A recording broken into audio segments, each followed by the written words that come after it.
Vous savez, je suis un fervent défenseur des acquis sociaux. J'ai d'ailleurs pour coutume de dire que mes pires ennemis, oui, mes pires ennemis, sont l'absence de protection sociale des travailleurs, les horaires illimités, la précarisation des revenus ou les multinationales qui payent autant d'impôts en Suisse qu'un boulanger de Joutan. Sauf que voilà, je suis tout le temps à la bourre, alors bon, je prends souvent Uber parce que c'est quand même pratique et pas cher, quoi.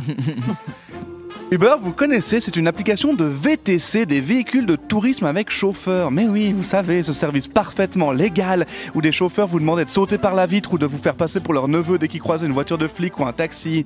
Mais oui, c'est cette appli où on peut noter les conducteurs. Et d'ailleurs, c'est très important pour les chauffeurs, les étoiles. Ah oui, il t'offre un service de qualité.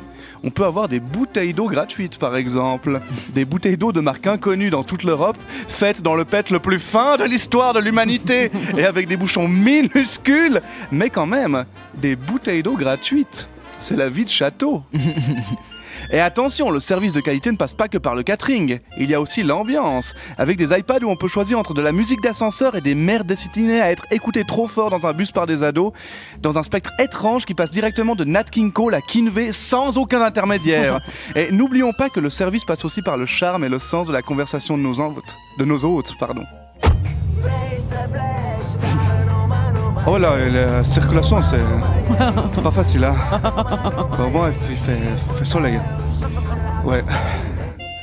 Après, on va pas se mentir. On sait bien que la conversation idéale pour qu'on donne 5 étoiles, c'est ça. Bonjour, c'est vous Yacine? Oui.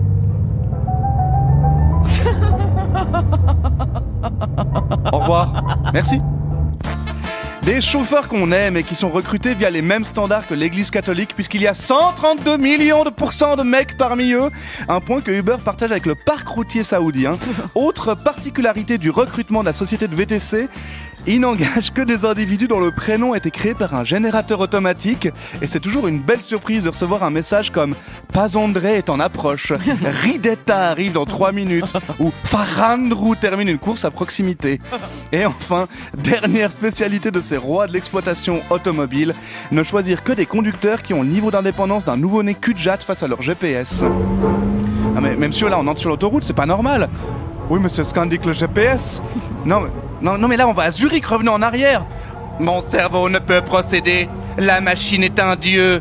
Ah. Avec tant de compétences et de qualité de service, un seul mot me vient à l'esprit. Perfection.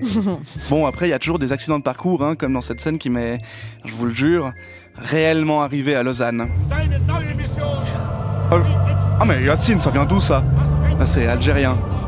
Ah ouais, j'adore l'Algérie. Ah chouette, vous y êtes déjà allé? Non mais pendant l'Aïd, vous criez tous « À mort Israël! À mort Israël !» Oh, Merci monsieur de m'avoir offert le seul instant de mon existence où j'aurais sincèrement souhaité faire un AVC.